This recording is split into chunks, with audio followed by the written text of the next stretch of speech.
முனைவர் பர்வீன் சுல்தானா அவர்கள் உலக தமிழ் சங்கத்தின் இயக்குனர் துணைத் தலைவர் ஆவார். இவர் ஒரு சிறந்த பேச்சாளராக உலக புகழ் பெற்றவர். தன்முனைப்பு பேச்சாளராக பெண்கள் மற்றும் மாணவர்கள் மத்தியில் கூர்ந்து கவனிக்கப்பட்டு வருபவர். இவர் குரல் ஒலிக்காத அலைபேசிகளே இல்லை. வாழ்க்கைக்கு உற்சாகம் ஊட்டும் சொற்களை பேசுபவர். இவரை மாபெரும் சபைதனில் என்ற தலைப்பில் பேச திருவள்ளூர் மாவட்ட நிர்வாகம் சார்பில் அன்புடன் அழைக்கின்றோம். மீண்டும் ஒருமுறை கரங்களை தட்டி நாம் அவரை அன்புடன் அழைப்போம்.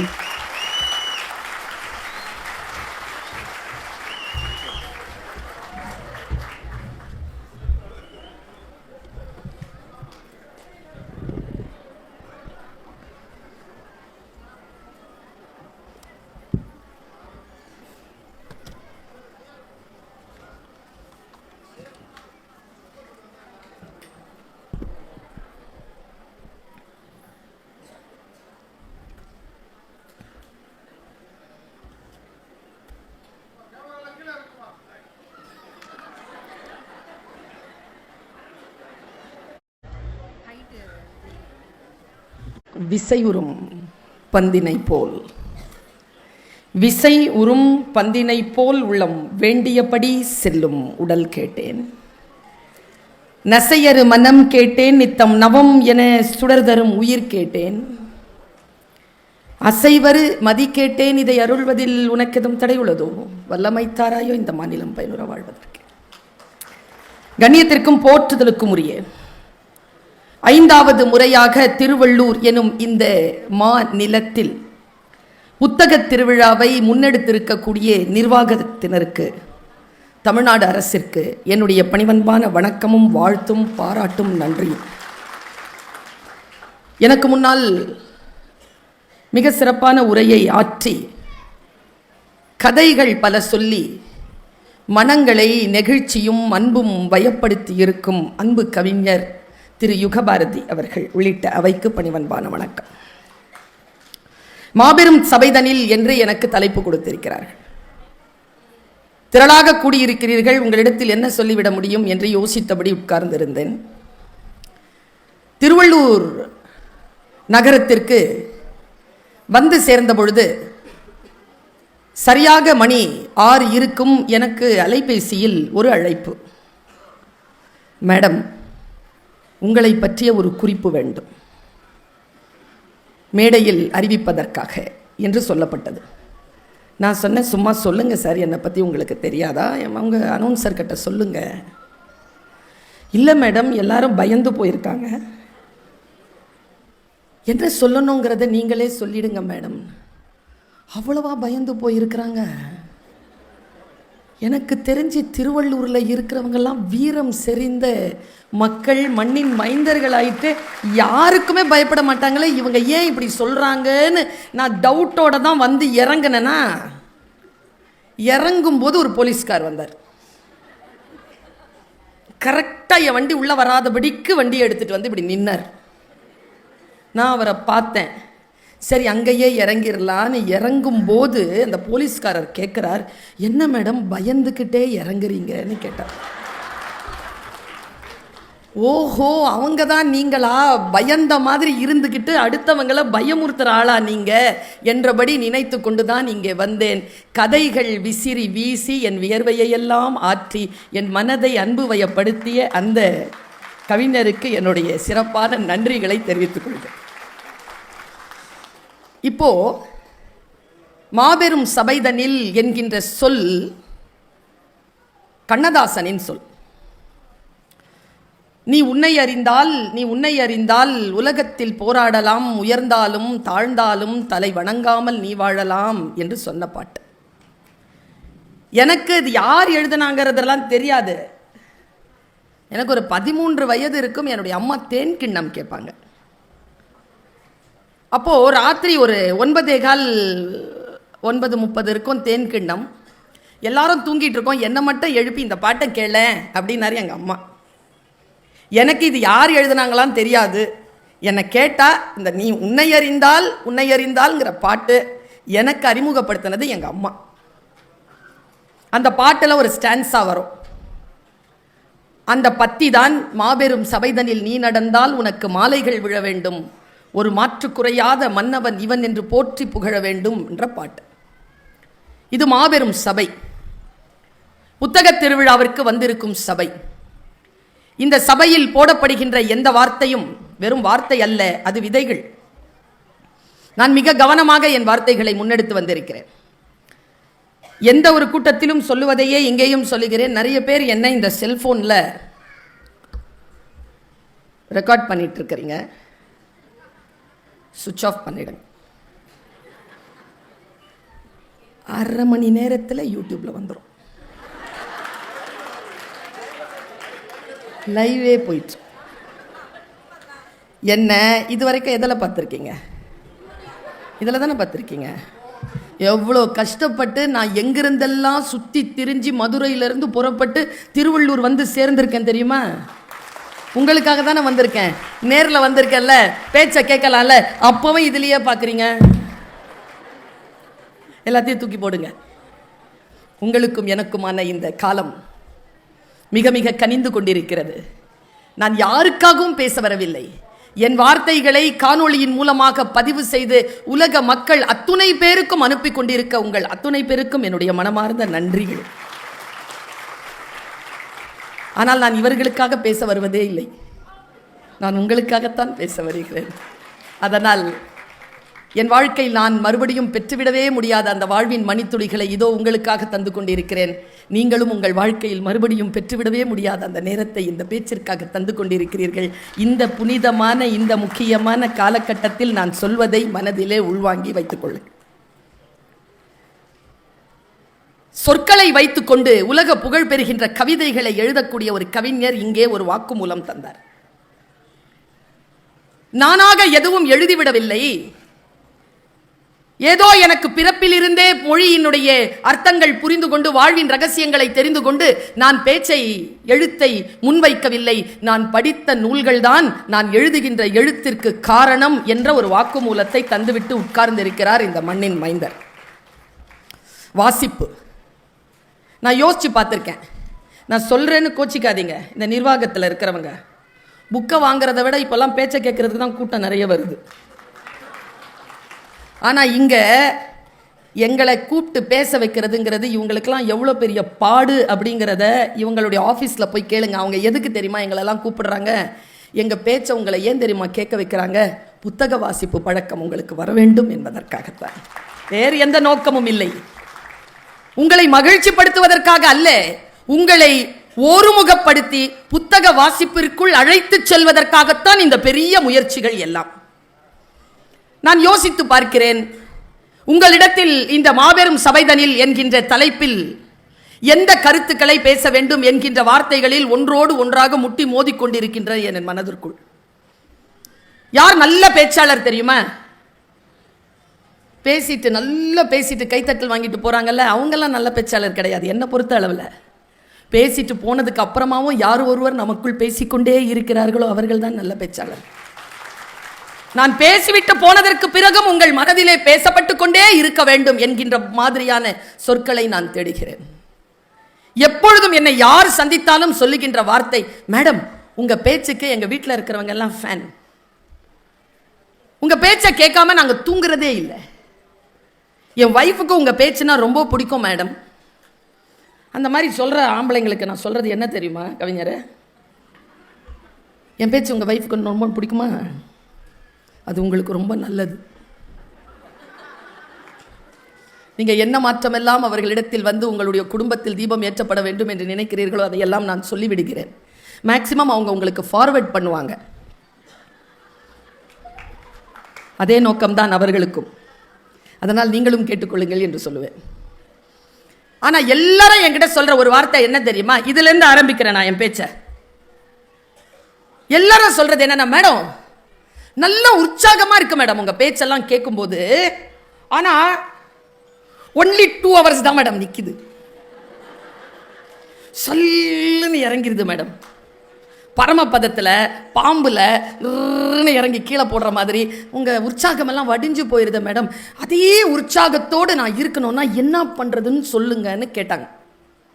இங்கே மட்டும் இல்லை, எல்லா இடத்துலையும் கேட்குறாங்க. ஏன் உங்கள் மனசில் மட்டும் அந்த ஆற்றல் இல்லையா, அந்த கேள்வி இல்லையா? எல்லாம் தான் கேட்கிறோம். இந்த ஒரே ஒரு நாள் வந்தது, ஜனவரி 1, நான் இன்றிலிருந்து அப்படின்னு ஆரம்பிச்சோமா, 5 நாள் தாங்குச்சா? பொங்கல் வரைக்கும் கூட தாங்கல. அப்போ மாபெரும் சபைதனில் நீங்கள் உங்களை நிலைநிறுத்திக் கொள்ள வேண்டும் என்றால், உங்கள் உள் சபையில் நீங்கள் நிலைநிறுத்திக் கொள்ள வேண்டும் என்றால், உங்கள் புறச் சபையில் நீங்கள் உங்களை முன்னிறுத்திக் கொள்ள வேண்டும் என்றால், எப்படி உங்களை ஒரு நிலையிலே நிறுத்துவது? எனக்கு என்ன ஆச்சுன்னா, போன மாதம் கொஞ்சம் வெளியில் போயிருந்தேன் சார், வெளிநாடு. ரொம்ப சூட்சமமாக சில வார்த்தைகள் சொல்லுவேன், புரிஞ்சுக்கணும். சரியா? இந்த என்ன படம் தெரியல, வாகை சந்திரசேகர் ஐயா தான் அந்த டைலாக் சொல்லுவார், யாருக்கு புரிகிறதோ இல்லையோ சுபத்ரா, உனக்கு கூடவா புரியவில்லை. உறுதலை ராகமா? அப்போ அவர் வாகை சந்திரசேகர் இல்லை, அது நம்ம ஐயா. யாருக்கு புரிகிறதோ இல்லையோ சுபத்ரா, உனக்கு கூடவா புரியவில்லை. இங்கே இருக்கக்கூடிய எல்லோரையும் பார்த்து கேட்கிறேன், ஏனென்றால் நான் சபைக்கு பேசுகின்றவள் இல்லை, நான் தனி மனிதருக்கு பேசக்கூடியவள். உங்களில் இருக்கக்கூடிய ஒவ்வொருத்தருக்கும் இந்த விஷயத்தை சொல்லிட்டு போறேன். வெளிநாடு போயிருந்தேன்னா பாருங்களேன், எப்படி கண்டுபிடிக்கிறேன் பாருங்க விஷயங்களை, எப்படி கண்டுபிடிக்கிறேன் பாருங்க விஷயங்களை. நான் நல்ல பிள்ளைங்க, எதை வச்சு சொல்றேன்றீங்களா? ரொம்ப கோவமா இருந்தேன்னா தூங்கிடுவேன், ரொம்ப பசியா இருந்தாலும் தூங்கிடுவேன், ரொம்ப கோவமா தூங்கிடுவேன், நல்லா சாப்பிட்டா தூங்கிடுவேன், ஏதாவது ஒரு நல்ல விஷயம் இருந்தாலும் கெட்ட விஷயம் இருந்தாலும் படுத்தா தூங்கிடுவேன். இந்தா இப்போ இப்படி பார்த்தா தூங்கிடுவேன். நல்ல மனசு எனக்கு. இந்த வெளிநாடு போயிட்டு வந்தேன்னா 12 மணி நேரம் டிஃப்ரெண்ட்டு. இங்கே 12 மணிக்கு பகல்லாம், அங்கே 12 மணி ராத்திரி. 15 நாள் இருந்துட்டேன்னா ஜெட்லாக் வந்துருச்சு. நைட்டுங்க யாருக்காவது ஏதாவது புரியுதான்னு பாருங்க, 12:15 எழுந்திருச்சு உக்காந்துட்டு இருக்கிற மதுரையில் யாரும் இல்லை கூட. எழுந்து பார்க்குறேன், என்னடா தூக்கம் வர மாட்டேங்குது, காலையிலேருந்து தூங்கலையே, இப்போ கூட தூக்கம் வர மாட்டேங்குதுன்னு ரொம்ப ஸ்ட்ரெஸ் ஆயிடுச்சுங்க, மன அழுத்தம். புரண்டு புரண்டு படுத்தாலும் தூக்கம் வரல, எதை எடுத்தாலும் எரிச்சலாக இருக்கு. இந்த எரிச்சலை என்ன பண்ணுறதுன்னு தெரில. பக்கத்தில் டேபிளில் நான் வெளிநாட்டுக்கு போயிட்டு வந்ததுக்காக ஒரு ஃப்ரெண்டு ஒரு ஸ்வீட் பாக்ஸ் கொடுத்துருந்தாரு சார். அதை திறந்து பார்த்தா வண்ணமயமான ஸ்வீட்ஸ். ஆக்சுவலி நான் ஸ்வீட் சாப்பிட மாட்டேன், என்னன்னு தெரியல, எனக்கு அவ்வளோ சுகர் இல்லைங்க, அதுக்காக தான் சுகர் இல்லை, புரியுதா? ஸ்ட்ரெஸ் இல்லை, அதுக்காக தான் சுகர் இல்லை. படுத்த உடனே தூங்கிடுறேன், அதுக்காக சுகர் இல்லை. ஆனாலும் அப்போ ஸ்ட்ரெஸ்ஸாக இருந்துச்சா, அந்த ஸ்ட்ரெஸ்ஸை எடுக்கிறதுக்கு என்ன பண்ணுறதுன்னு அந்த ஸ்வீட்டை பாக்ஸை திறந்த உடனே சந்தோஷமாயிடுச்சு. 2 ஸ்வீட்டுங்க, பெரிய பெரிய ஸ்வீட், 2 ஸ்வீட் சாப்பிட்டேங்க. சாப்பிட்டு தண்ணி குடிச்சு உட்காந்த பாருங்க, எரிச்சல் அப்படியே சாந்தமாயிடுச்சு. படுத்தேன், தூங்கிட்டேன். காலையில் ஃப்ரெஷ்ஷாக எந்திரிச்ச உடனே பெரிய கேள்விக்கு, 30 வருஷமா நான் தேடிக்கிட்டு இருக்கிற கேள்விக்கு பதில் கிடைச்சதுங்க. ஸ்வீட் சாப்பிட்டா எரிச்சல் தனியும், ஸ்ட்ரெஸ்ஸு போகும். அப்புறமா தான் புரிஞ்சுது, நாம் ஜெயிச்சிட்டா, ஏதாவது வீடு வாங்கிட்டா, வேலை கிடைச்சிட்டா, கல்யாணம் ஆச்சுன்னா, குழந்தை பிறந்துச்சுன்னா, ஏன் பக்கத்தில் இருக்கிறவெல்லாம் ஸ்வீட் கொடு ஸ்வீட் கொடு ஸ்வீட் கொடுன்னு கேட்குறான்.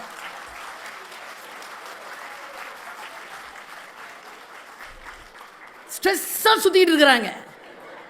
நம்மளை சுற்றிட்டு இருக்கிறது எல்லாம் ஸ்ட்ரெஸ்ஸாக சுற்றிட்டு இருக்கு. நீங்கள் என்ன பண்ணுங்க, இதோ இந்த வார்த்தையை சொல்கிறேன், இன்னைக்கு வாங்கி வச்சுக்கோங்க. உங்களை சுற்றி இருக்கிறவங்க நீங்கள் ஸ்ட்ரெஸ் ஆகுறாங்கன்னா நீங்கள் ஜெயிச்சிருக்கிறீங்கன்னு அர்த்தம். அவங்களுக்கு ஸ்வீட் கொடுத்துருங்க. சரியா? தோத்துட்டீங்கன்னு வச்சுக்கோங்க, நீங்கள் சாப்பிடுங்க. ஏன்னா ஸ்வீட் யார் சாப்பிட்றோமோ இல்லையோ அது முக்கியம் இல்லை சுபத்ரா, ஸ்ட்ரெஸ் இல்லாமல் இருக்க வேண்டும், அதுதான் முக்கியம் என்பதனை புரிந்து கொள்ளுங்கள். எனக்கு சில வார்த்தைகள் புரியுதா? புரிவதை நான் அடுத்ததாக சொல்கிறேனா? மேடையில் வந்த புதியவருக்கு வணக்கம். யாருன்னு தெரியல எனக்கு. ஐயா, அந்த அளவுக்கு இருக்குதா? உனக்கு தெரியாத இருக்கிற வரைக்கும் எனக்கு நல்லதுங்கிறாரு. நிச்சயமா நிர்வாக அதிகாரியா இருக்கணும். ஒரு மோட்டிவேஷனை, ஒரு உற்சாகத்தை கீழே போடாமல் அப்படியே வைத்திருப்பது எப்படி? இது சார் எத்தனை பேரை சந்திச்சிருப்பாருன்னு எனக்கு தெரியல. கவிஞர், நான்லாம் எங்கள் காலேஜில் வேலை செய்யும்போது நல்லா ட்ரெஸ் பண்ணிட்டு நல்லா போவேன் சார் ஃப்ரெஷ்ஷாக. 7:45க்கு ஸ்கார்பியோவில் போய் இறங்குவேன். அப்படி வானத்துலேருந்து இறங்குற பராசக்தி மாதிரி போய் இறங்கி கையெழுத்து போட்டு அப்படி கேபினில் போய் இப்படி உட்காந்துட்டு என்னுடைய அட்டண்டன்ஸ் அது புக்கு எல்லாத்தையும் எடுத்து வச்சுக்கிட்டு ஃப்ரெஷ்ஷாக இப்படி நிமிர்ந்து பார்ப்பேன் பாருங்கள். என் கல்லிக்கு ஒருத்தவங்க உட்காந்துருப்பாங்க. அவங்க ரிட்டையர்ட் ஆகிட்டாங்க. இப்போ அவங்க என்கிட்ட கேட்பாங்க, என்ன பர்வீன் டல்லாக இருக்கிற? ஹே, நல்லா தான் இருக்கிறேன். வீட்டில் ஏதாவது பிரச்சனையா? சண்டை ஏதாவது போட்டு வந்தீங்களா? அந்த ஆள் தான் கொண்டு வந்து ட்ராப் பண்ணியிருப்பார். 2 மணிக்கு ஏதாவது டாலர் வாங்க போறியாமா, வாங்கி தரேன்னு சொல்லி போயிருப்பார். இந்த அம்மா சொல்லுது, சண்டையா? நான் நைட்லாம் தூங்கலையா? பிரச்சனையா? நான் என்ன சொல்கிறேன், முன்னால் இருக்கிற ஆட்கள் நம்மளை ரெடியாக வச்சுருப்பாங்க. நாம் எப்படி இந்த சூழ்நிலையில் சந்தோஷமாக இருக்கிறது, இதை சொல்லிட்டு போயிடுறேன். இதுதான் ரகசியமே. இதை புரிந்து கொள்வதுதான் ரகசியம். கிளாரான்னு ஒருத்தி, அவ யாருன்னா ரெட் கிராஸ் அமைப்பு இருக்குல்ல, அதை உருவாக்கியவள். 97 வயசு அவளுக்கு. பேரழகா இருப்பாளாம், அவ்வளோ அழகா இருப்பாங்களாம். அவங்க கிட்ட கேட்டிருக்காங்க, உங்கள் இளமையில் உங்கள் அழகின் ரகசியம் என்ன? கிளாரா சொன்ன பதில் அப்படியே சொல்ற, வீட்டில் கட்டி எடுத்துட்டு போங்க.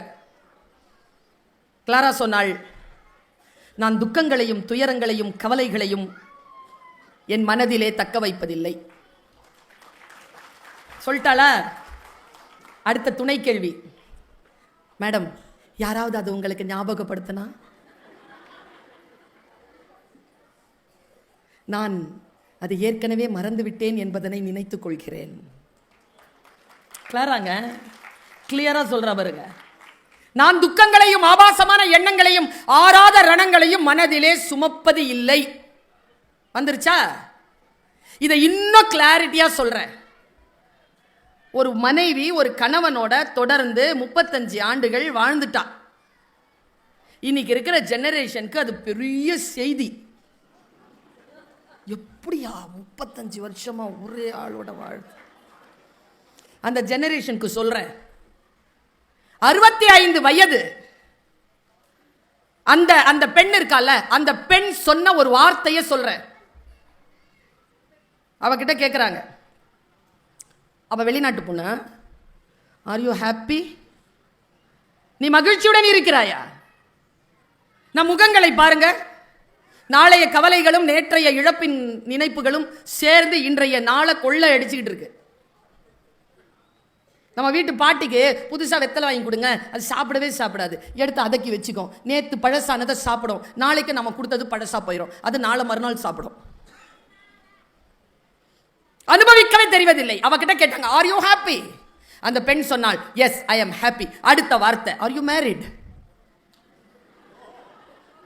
அவ சொன்னா, எஸ் ஐ எம். ஆம், எனக்கு திருமணமாகிவிட்டது. Still you are happy? Yes I am happy. Then give thanks to your husband. நீ உன் கணவனுக்கு நன்றி சொல் என்றவுடன், நோ ஐ won't என்றார். இல்லை, நான் அவருக்கு நன்றி செலுத்த மாட்டேன். ஏன்? நான் மகிழ்ச்சியாக இருப்பதற்கும் என் கணவருக்கும் தொடர்பில்லை. சொல்லிட்டு சொன்னா பாருங்க, அதுதான் முக்கியமான விஷயம். அவரை திருமணம் செய்து கொள்வதற்கு முன்னாலும் நான் மகிழ்ச்சியாக இருந்தேன், அவரை திருமணம் செய்து கொண்டதற்கு பின்னாலும் மகிழ்ச்சியாக இருக்கிறேன். என் மகிழ்ச்சியை என்பது என் முடிவு. என் மகிழ்ச்சியை நான் அடுத்தவர்கள் கையில் கொடுப்பதே இல்லை. உங்கள் மனங்களை முறிக்கக்கூடிய, உங்கள் மனங்களை துக்கிக்கக்கூடிய விஷயத்தில் சற்று விலகி நின்று விசாரியுங்கள். சற்று விலகி நின்று விசாரியுங்கள். எனக்கு தெரிஞ்சு இங்கே தான், திருவள்ளூருக்கு பக்கத்தில் தான், என்ன ஊருன்னு சொல்ல மாட்டானா. இதே மாதிரி ஒரு அம்மாட்ட கேட்டாங்க, எவ்வளோ வருஷம் ஆச்சு? கல்யாணம் ஆகி 42 வருஷம் ஆச்சு. எப்படிப்பட்டவர்? இல்லை சொல்லுங்க, உங்கள் வீட்டுக்காரை பற்றி சொல்லுங்க. நான் மொழி ஆசிரியை, 300 பக்கத்தில் கூட மொழிபெயர்க்க முடியாதபடிக்கு அந்த அம்மா ஒரு பதில் சொல்லிச்சு. உங்கள் வீட்டுக்காரை பற்றி சொல்லுங்க. இவ்வளவுதாங்க. மனசுல எவ்வளவு கோபங்களையும் கஷ்டங்களையும் சுமந்து கொண்டிருக்கிறோம். யோசிச்சு பாருங்க. வாழ்க்கை அல்லாதியானது. இதோ இந்த வினாடியில் நான் மகிழ்ச்சி அடையக்கூடிய விஷயத்தை இப்போ சொல்றேன். நேத்து நைட்டு உயிரோட இருந்த 5 லட்சம் பேர் இந்த உலகத்துல இன்னைக்கு இல்ல, நாம எல்லாம் இருக்கிறோம். சந்தோஷப்படலாமா இல்லையா? கொரோனா வந்துச்சு, எல்லாரையும் கொத்து கொத்தா தூக்கிட்டு போச்சு, நம்மளை விட்டுட்டு போச்சா இல்லையா? அதுக்கு நம்ம சந்தோஷமா இருக்கலாமா இல்லையா? வாழ்க்கை வாழ்வதற்குத்தான். அதில் உற்சாகத்திற்கு யாரேனும் ஒன்று யாராவது வந்தா நல்லா இருக்குமே, யாருடைய விஷயத்தை கேட்டா நல்லா இருக்குமே, அப்படி கிடையாதுங்க. நமக்குள் நாம் சில விஷயங்களில் தெளிவாக இருக்க வேண்டும் என்பதற்காகத்தான் இந்த வார்த்தைகளை சொல்லி நான் தொடங்கினேன். இந்த உலகத்திலேயே பெரிய பணக்காரன் ஒருத்தன் இருக்கிறான். அவர் பேரு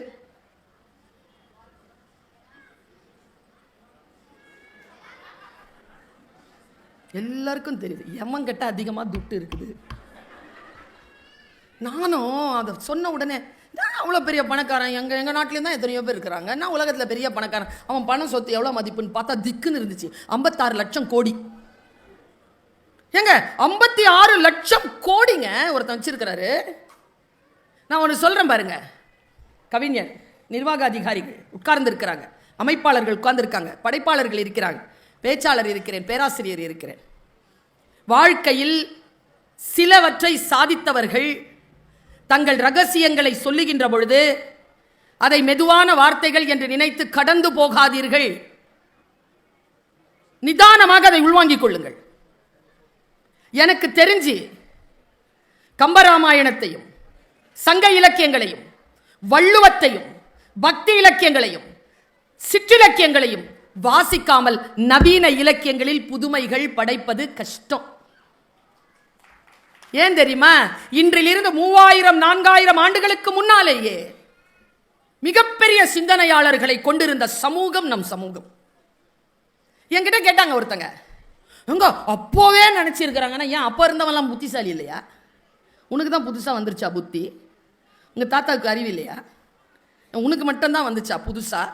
எனக்கு தெரிஞ்சு இந்த சமூகத்தை போல அறிவை அடகு வைத்த சமூகம் இதற்கு முன்னாலும் இல்லை, இதற்கு பின்னால் வரப்போகிறதா என்று எனக்கு தெரியாது. சுய அறிவோடு சுயம்போடு இருந்தவர்கள். அந்த எலன் மாஸ்க் உட்கார்ந்து இருக்காருங்க, ஒரு இன்டர்வியூ. நான் எப்பவுமே என்ன பண்ணுவேன்னா, வெற்றியாளர்கள் இருக்காங்கல்ல, சாதனையாளர்கள் இருக்காங்கல்ல, அவங்களுடைய வார்த்தைகளை கொஞ்சம் கவனிப்பேன். ஏன்னா அத்தனை பேரும் உண்மை சொல்லிட மாட்டாங்க. சில பேர் பேரன்பின் பெருவாகத்தில் அப்படி சொல்லிடுவாங்க. அதை அப்படியே கேட்ச் பண்ணிக்கணும். எலன் மாஸ்க் சொன்ன ஒரு பதில் எனக்கு ரொம்ப பிடிச்சது. அவர்கிட்ட கேள்வி கேட்குறாங்க, நீங்கள் ஒரு இலக்கை நிர்ணயிக்கிறீர்கள். இந்த சார் சொன்னார், 2 நாள் தான் வச்சுருந்தாராம் ஏதோ ரெசல்யூஷன். 31ஆம் தேதி நைட் வச்சுருந்துருக்காரா, 2ஆம் தேதி சாயந்தரம் முடிச்சுக்கிட்டார். சார் சொன்னார். இப்போ நான் என்ன சொல்கிறேன், ஒரு இலக்கை வைக்கிறீர்கள், அந்த இலக்கை அடைவதற்கு உங்களை எப்படி நீங்கள் நிறுத்திக் கொள்வது, நிலைநிறுத்திக் கொள்வது, எதை வைத்துக்கொண்டு நீங்கள் அந்த இலக்கை அடைகிறீர்கள், அந்த ஃபார்முலா சொல்லுங்கன்னு கேட்குறாங்க. சொல்லிடுவோமா? தன் வெற்றிகளையும் தோல்விகளையும் பிரம்மாண்டப்படுத்தி வஞ்சிக்கக்கூடிய வஞ்சக உலகத்தில் வெற்றிகளை அவ்வளவு எளிதாக சொல்லிவிடுவார்களா என்ன? பாம்பு கடிக்கு மருந்து சொல்ற பாட்டிக்கு பாம்பு கடிச்சிருச்சு. சாவர பாட்டிக்கிட்ட கேட்குறாங்க, என்ன பாட்டி ஆச்சு, நீ பாம்பு கடிச்சிருச்சு. என்ன பாம்பு பாட்டி? கட்டுவீரி. மருந்து சொல்லு பாட்டி. அது ரகசியம் சொல்லிட்டு செத்துருச்சு பாட்டி.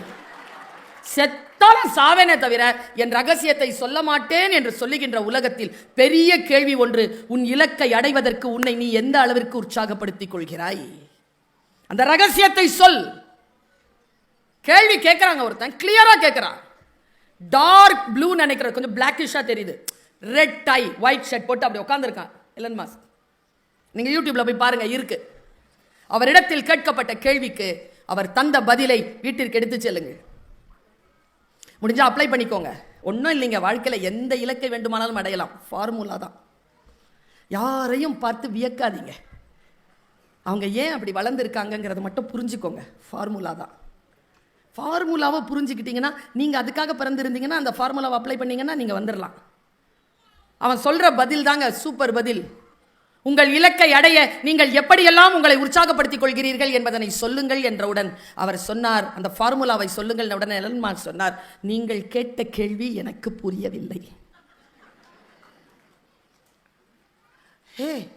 தெளிவாக தானே கேட்குற? நீங்கள் கேட்ட கேள்வி எனக்கு புரியவில்லை.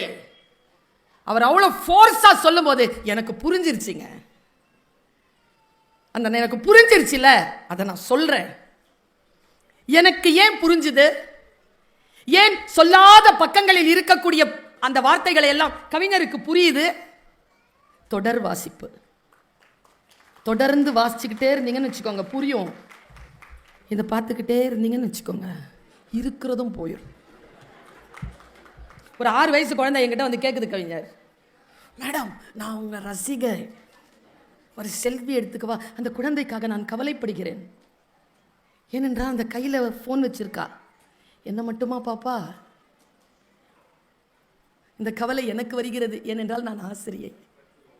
எனக்கு வருகிறது ஏனென்றால் நான் தாய். எனக்கு வருகிறது ஏனென்றால் நான் இந்த இந்த இந்த சமூகத்தில் பொறுப்புடன் இருக்க வேண்டும் என்று பயணப்பட்டு கொண்டிருக்கக்கூடிய ஒரு பெண். அந்த குழந்தைக்காக நான் பயப்படுகிறேன். இங்க பாருங்க, நீங்கள் சொன்னது எனக்கு புரியவில்லைன்னு அவர் சொல்லிட்டு அதுக்கு அவர் ஒரு பதில் கொடுத்தாருங்க. அதாங்க அந்த ஆளு பதில் கொடுத்தாரு. அவர் என்ன சொன்னார் தெரியுமா? உன்னுடைய கோல் நீ ஃபிக்ஸ் பண்ணல, அந்த கோல் தானே உனக்கு மோட்டிவேஷன். அந்த கோல் அடையிறதுக்கு உனக்கு எதுக்கு மோட்டிவேஷன்? இப்போ நான் ஒன்றை ஃபிக்ஸ் பண்ணிட்டேங்க. மாபெரும் சபைதனில்ங்கிற ஒரு தலைப்பில் நான் பேசணுன்றதை நான் ஃபிக்ஸ் பண்ணிட்டேங்க. எனக்கு எதுக்குங்க மோட்டிவேஷன்? சுல்தானா காலையிலேயே எந்திரி, இந்த புக்கெல்லாம் படி, புதுசு புதுசாக ஏதாவது சொல்லு அப்படின்னு யாராவது என்கிட்ட சொல்லிட்டே இருக்கணுமா? நான் தான் எந்திரிக்கணும். உங்களுக்கு இப்பவும் புரியல, புரிகிற மாதிரி சொல்கிறேன், நல்லா புரிகிற மாதிரி சொல்கிறேன். ஒரு பட்டிமன்றத்தில் ஒரு பேச்சாளர் ஒரு ஜோக் சொன்னார். நான் சொன்னேன்ல, வாசிப்பு பழக்கம் இருந்தால் ஜோக்கு கூட சரியான திசையில் புரியும்.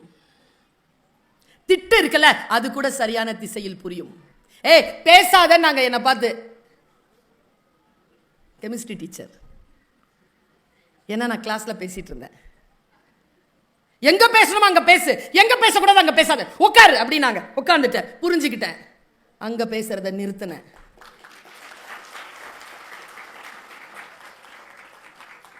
சொற்கள் புரியணுமே.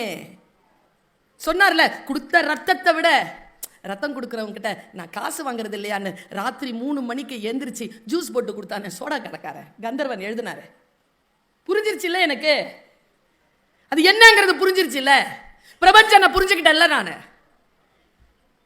ஏதோ ஒரு பாருங்க, கலாபரி அவனுடைய ஒரு கவிதையை கேட்டா அன்னைக்கு நான் நடுங்கி போனேங்க. புரியணுங்க, புரிஞ்சாலே லைஃப் சூப்பருங்க.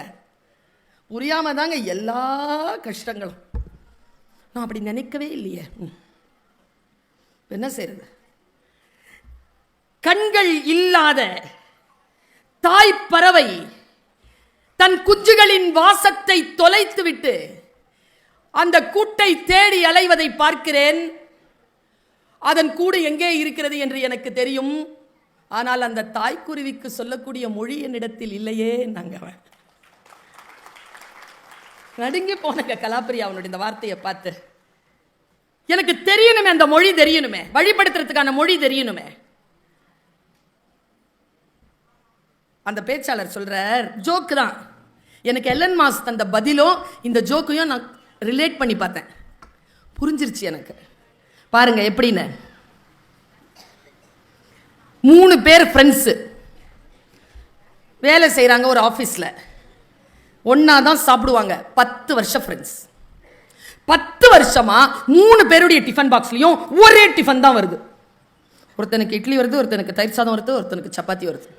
10 வருஷமா சாப்பிட்டு 3 பேரும் முடிவு பண்ணாங்க, நம்ம வீட்டில் இருக்கிற மனைவிமார்களுக்கு ஒரு சிட்டு எழுதி வைப்போம்டா. 10 நாள் டிஃபன் மாற்றலன்னு வச்சுக்க, இதுங்களுக்கு எதுக்குடா சம்பாரிச்சு கொடுக்கறது, மேலேருந்து குறிச்சிடுவோம்டா, எழுதுடா சூசைட் நோட்டாங்க. எழுதிட்டான். 9 நாள் டப்பா திறந்துக்கிறாங்க, அதே இட்லி, அதே தயிர் சாதம், அதே சப்பாத்தி. 10வது நாள் நடுக்கத்தோடு திறந்தாங்க பாருங்க, அதே இட்லி, அதே தயிர் சாதம், அதே சப்பாத்தி. மானஸ்தானுங்க 3 பேரும். மேலே போனானுங்க, கடகடன்னு குதிச்சிட்டானுங்க. ஆஸ்பத்திரியில் கிடக்குறாங்க. 3 பேர் வீட்டிலேருந்தோ மனைவிமார் ஓடி வந்து அழுவுதுங்க. இட்லி அழுவுது. டைலாக் பாருங்க, ஐயையோ நீ செத்து போவேன்னு தெரிஞ்சிருந்தா தோசை போட்டு தந்திருப்பேனே. தயிர் சாதம், ஐயோயோ நீங்கள நான் நம்பவே இல்லையே, நீங்க விழுந்துருவீங்கன்னு தெரிஞ்சிருந்தா நான் வேற ஏதாவது கலந்து கொடுத்துருப்பேனே. இந்த சப்பாத்தி மட்டும் டெட் பாடியை முறைச்சி பார்த்துட்டு நிக்குது. நர்ஸு சொல்லுது, செத்து போயிட்டாருமா, அழுதுரு. இல்லை, அவங்க 2 பேர் வீட்டில் ஒய்ஃப் தான் சமைக்கிறாங்க. எங்கள் வீட்டில் இந்த ஆள் தானே காலையில் எழுந்திரிச்சு சப்பாத்தி மாவு பிசைஞ்சு சப்பாத்தி போடுவான். இந்த ஆள் ஏன் செத்தான்னு தெரியலையே. இப்போ எல்லன்மா சொன்னது புரியுதா? உங்களுக்குன்னு ஒரு இலக்கை வச்சுக்கிட்டு நீங்கள் அதை அடையாம நீங்கள் தோத்து போனதா டமாரம் அடிக்கும் பொழுது இந்த உலகம் உங்களுக்காக வந்து கண்ணீர் வடிக்கணுமா? உன் இலக்கை நீதான் அடைய வேண்டும். உன் இலக்கு என்பது உன் கையில் இருக்கிறது. நீதான் கோல் செட் பண்றனா, you have to walk through. இந்த விஷயங்களை நாம் புரிந்து கொண்டால் சபை வசப்படும். பல நேரங்களில் நான் சொல்றேன், நான் இப்ப ஏதாவது ஒரு இடத்துக்கு போனேன்னா, இப்ப நான் ஒரு 15-20 நிமிஷம் கவிஞர் பேச்சை கேட்டேனா எனக்கு அது வரவு. பல இடங்கள்ல என்ன தெரியுமாங்க, நான் செத்து மடிஞ்சு படிச்சு வச்சிருக்கிறத நல்லா சேர்ல உட்காந்துக்கிட்டு ஃபேன் போட்டுக்கிட்டு சூப்பராக கேட்டுட்டு போயிடுறீங்க. யாருக்கு லாபங்கிறீங்க? உங்களுக்கு தான் லாபம். ஆக்சுவலாக எங்களுக்கெல்லாம் கிடைக்கிறது எனக்கா செலவாகுது? எல்லாம் குடும்பத்துக்கு மற்றவங்களுக்கு ஃபீஸ் கட்டுறதுக்கு போயிடுது. உண்மையாகவே பயனாளிகள் நீங்கள் தான், கேட்கின்றவர்கள் தான் பயனாளிகள். அதனால்தான் செல்வத்துள் செல்வம் அச்செல்வம் காதால் கேட்பதற்கல்ல, இந்த சொல்லை புரிந்து கொள்வதற்கல்ல. நான் பல மீட்டிங்க்கு போகும்பொழுது படித்ததை சொல்லி கைத்தட்டல் வாங்குவதை விட யாரேனும் என் மனம் நெகிழ்கின்ற வகையில் ஏதேனும் சொல்லிவிட்டால் அதுதான் என் உண்மையான வரவாக நான் கருதுகிறேன். இது கற்றலில் இருக்கக்கூடியவர்களுக்கு தெரியும். நான் இந்த விஷயத்தை இப்படி நிறுத்துறேன். இப்போ என்னுடைய பயோடேட்டா கேட்டாங்கல்ல, ரொம்ப உஷாரவங்க, உஷாரா கேட்டாங்க. ஏன்னா என்னுடைய பயோடேட்டாவை அவங்க வாசிச்சிருந்தாங்கன்னா என்னை ஜஸ்டிஸ் பஷீர் அஹமத் சையத் மகளிர் கல்லூரியின் பேராசிரியர் தான் எல்லாருக்கும் தெரியும். 6 மாதம் தான் ஆச்சு. நான் தமிழ் வளர்ச்சி துறையின் உலக தமிழ்ச் சங்கத்தின் துணைத் தலைவராகவும் இயக்குனராகவும் பொறுப்பெடுத்திருக்கிறேன். 6 மாதம் தான் ஆச்சு. இப்போ இந்த பயோடேட்டா இருக்குல்ல, இது தெரியணும்ல. ஆக்சுவலாக நான் யோசிச்சு பார்க்குறேங்க. இந்த குழந்தைகளுக்கு சொல்கிற இளைஞர்கள் நிறைய பேர் வந்திருக்கிறீர்கள். எனக்கு ரொம்ப மகிழ்ச்சி. இந்த அம்மா அப்பா குழந்தைகளை அழைத்து வந்திருக்கிறீர்கள். ரொம்ப மகிழ்ச்சிங்க எனக்கு. கேளு கேளு கேளு, அவங்க பேசுகிறத கேளு. இப்போ புரியலனாலும் பரவாயில்ல, அப்புறமா புரியும். விதை தானே, விதைத்தவர்கள் தான் தூங்குகிறார்கள், விதைகள் தூங்குவதில்லை. அது முளைக்கும் தானே, எப்பவாவது முளைக்கும் தானே. அவர் சொன்ன கதைகள் முக்கியமே இல்லைங்க. கதைகள் ஏன் சொல்லப்படுகின்றன என்பதுதான் முக்கியம். ஏன் அந்த கதைகள் சொல்லப்பட்டன? உன் அக்கா இருந்தாலும் என்ன, ஏன் அக்கா இருந்தாலும் என்னடா, நீ கடன் கொடுத்தவனா இரு, நான் கடன் வாங்கினவனா இருக்கிறேன். இந்த 300 ரூபாங்கிறது உள்ளத்தாச்சியா வீட்டுக்கு வர அக்காவுக்கு தம்பியா இருக்கிறவனுக்கு அந்த வலி தெரியும்டா, தாடா வாடா போலாம் என்று ஒருவன் எழுதுகிறான் இல்லையா? அதை படிக்கின்ற பொழுது கல்மனம் கூட கரைந்தால் உங்கள் வீட்டில் இருக்கக்கூடிய பெண்களைப் போலதானே அடுத்த வீட்டிலும் இருக்கிறார்கள் என்று உங்கள் மனம் கனியும் தானே. அதற்குத்தான் எழுத்து. அடுத்தவர்களுடைய மனதை கனிய வைப்பதற்குத்தான். நான் சொல்லுகிறேன், நானே ஒரு சப்ஜெக்டுங்க. என்னுடைய லைஃப்ல நான் ஒரு சப்ஜெக்ட். நான் கண்டுபிடிச்சேங்க. உங்கள எல்லாருக்கும், அந்த இளைஞர்களுக்கு சொல்லுகிறேன், முக்கியமாக 40-45 வயதில் இருந்தால் கூட பரவாயில்லை, நான் சொல்வதை உள்வாங்கி வைத்துக் கொள்ளுங்கள். சபை உங்களுக்கு வசப்பட வேண்டும் என்றால், உங்களுக்கான வெற்றியை நீங்க சைன் பண்ணிட்டு போகணும்னா, உங்களுக்குள் ஒரு நெருப்பு இருக்கு. அந்த நெருப்பை கண்டுபிடிங்க. உங்களுக்குள் ஒரு அக்கினி இருக்கு, அதை கண்டுபிடிங்க. எனக்கு தெரியல.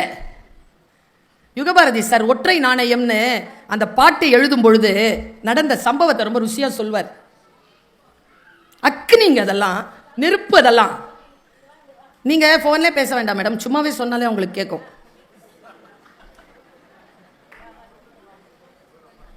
நீங்க போன்லயே பேச வேண்டாம், இப்படி பேசினாலே அங்க கேட்கும். எனக்கே கேட்குதுன்னா உங்களுக்கு கேட்காதா? அந்த அக்கினி இருக்கு இல்லையா, அந்த அக்கினியை எப்படி கண்டுபிடிப்பது பாருங்க. நான் மொத்தம் 532 பிரைஸ் வாங்கியிருக்கேன் இது வரைக்கும் ஸ்டூடெண்ட் லெவல்ல. என்னுடைய கூட படித்தவங்களுக்கு தான் தெரியும், மற்றவங்களுக்கு தெரியாது. அந்த முகத்தை நான் வெளியில் சொன்னதில்லை. நான் ஒரு ஸ்போர்ட்ஸ் பர்சன். 180 பரிசுகள், என்னுடைய சர்டிஃபிகேட் ஃபுல்லாக ஸ்போர்ட்ஸ். நான் வந்து என்னுடைய ஃபைனல் இயரில் இந்தியாவினுடைய 26 ஜனவரி ராஜ்பாத்தில் அந்த ரிப்பப்ளிக் டே பரேடில் ஹோல் இந்தியன் பெட்டாலியனுக்கு புதுசாங்க, அப்போ தாங்க அந்த பெட்டாலியனை உருவாக்கப்படுது என்எஸ்எஸ்ல. அந்த பெட்டாலியனுக்கு I was the right marker, first lady.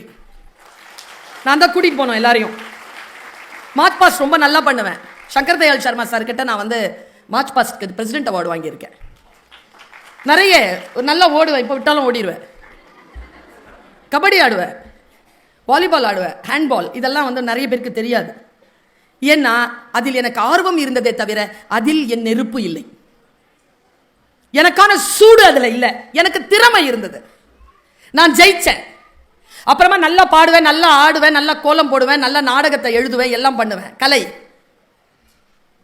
கலையில் ஆர்வம் இருந்தது. மீதி பிரைஸ் எல்லாம் அந்த கலையில் 60 பிரைஸ் தான் பேச்சு போட்டி. ஆனால் இன்றைக்கு நான் உலகமெல்லாம் சுற்றுகின்ற பேச்சாளராக இருக்கிறேன். காரணம் என்ன தெரியுமா? அமௌண்ட் முக்கியமே இல்லைங்க. உங்களுக்குள் ஒரு நெருப்பு இருக்கு. அந்த நெருப்பை மட்டும் நீங்க அடையாளம் படுத்திக் கொண்டீர்கள் என்றால் அது உங்களை பற்றி கொள்ளும். நீங்க சுடர் விட்டு எரிவீங்க தெரியுமா? திருவண்ணாமலை தீபம் மாதிரி இருக்கும். சுடர் விட்டு எரியக்கூடிய அந்த தீபம் தொடர்ந்து எரியும்ல, அந்த தீபம் என் நெருப்பு கலையோ விளையாட்டோ அல்ல. என் நெருப்பு தமிழ். நான் பிடிச்சிக்கிட்டேன். எனக்குள்ள அந்த நெருப்பு. ஒரு கவிதை வாசிச்சேன்னா அப்படி வரும், உள்ள ஒரு பரவசம் வரும். ஒரு கம்பன் பாட்டை வாசிச்சேன்னு வச்சுக்கோங்களேன், அப்படி ஆகும் மனசு. அது வந்து ஸ்போர்ட்ஸில் ப்ரைஸ் வாங்கும்போது வராது, அது வந்து கலை நிகழ்ச்சிகளில் கலந்துக்கும் போது வராது. அந்த நெருப்பை நான் கண்டுபிடிச்சேன். நான் எதை ஆழமாக ரசிக்கிறேனோ அதை சொல்லும் மொழி வல்லமை பெற்றேன். அதுதான் என்னுடைய நெருப்பு. உங்களுக்கு என்று ஒரு நெருப்பு இருக்கிறது. அந்த ஸ்பார்க், அந்த இக்னிஷன், அதை கண்டுபிடிக்கிறீங்களா? பல நேரங்களில் நான் சொல்றேங்க, இந்த அடுப்பு இந்த வீட்டில்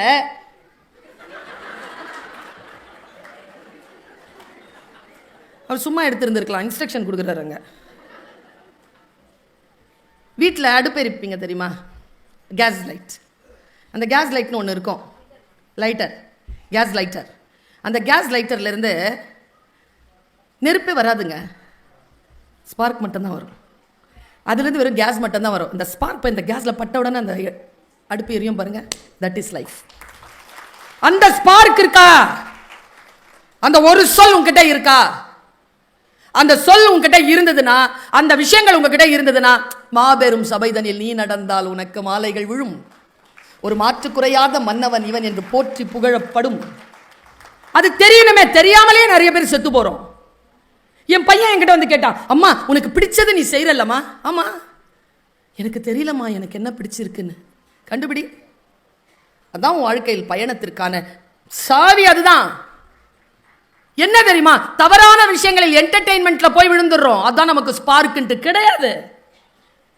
இந்த பாருங்க, இன்னொரு விஷயம் சொல்றேன். குழந்தைகள் இந்த 2 வார்த்தை சொல்லி திட்டாதீங்க. ஏய் ரொம்ப விளையாடாதரா என்கிட்ட, என்னடா ஓவரா நடிக்கிற. இந்த 2 டிபார்ட்மெண்ட் தான் இப்ப நிறைய சம்பாதிக்குது.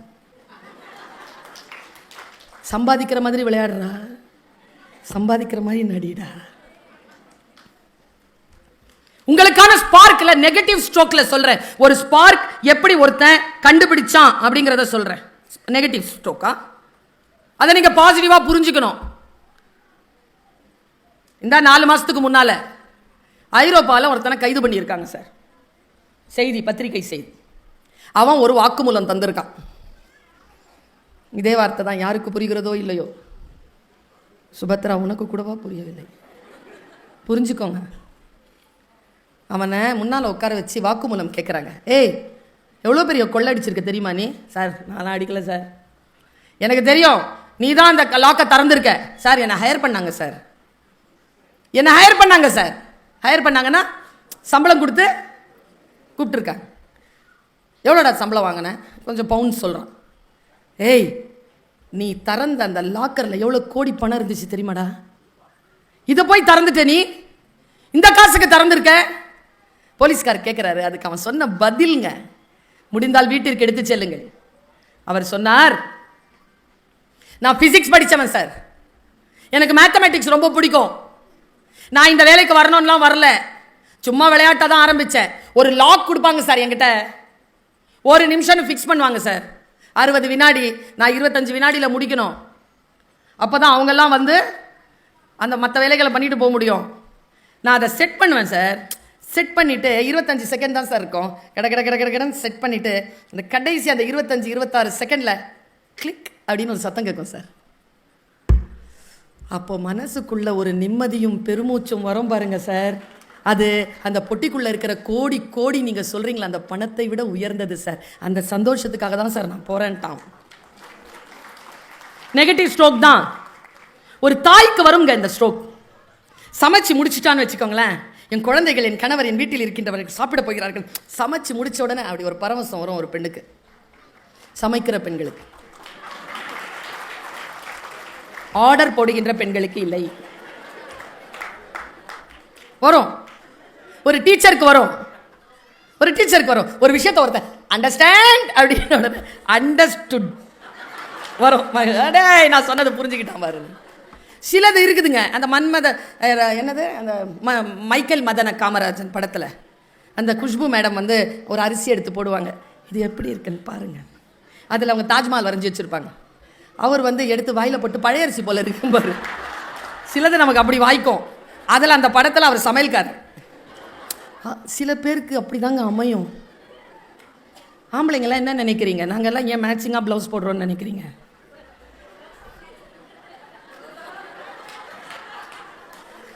வாழ்க்கை தான் மேட்சிங்காக அமையல.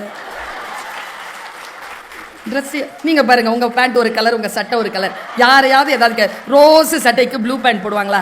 அதெல்லாம் அப்படி தான். உங்களில் நீங்கள் மேட்சிங்காக பார்க்குறதே இல்லை. ஏன்னா உங்களுக்கு கிடைக்கிறதே பெரிய விஷயம். ஆனால் எங்களுக்கு ஒருத்தர் முறைச்சி பார்க்குறாரு, இவ்வளோலாம் எங்களை பற்றி சொல்கிற அப்படின்னு. இல்லை, எனக்கு இந்த ஆம்பளைங்கிட்ட பல காலமாக கேட்கணுன்னு ஒரு ஆசை. சரி, வந்தனால நீங்கள் கேட்டு போயிடுவோமே. நீங்கள் ஒரு 20-25 வருஷம் வாழுறீங்களா மனைவி கிட்ட? ஒரு 10 வருஷம், 15 வருஷம், 5 வருஷம் இல்லைங்க. கல்யாணம் பண்ண அடுத்த நாள்லேருந்துங்க சாகிற வரைக்கும் அந்த டைலாகை சொல்லிக்கிட்டே இருப்பான். உன்னை திருத்தவே முடியாது. நீனா டீச்சரா?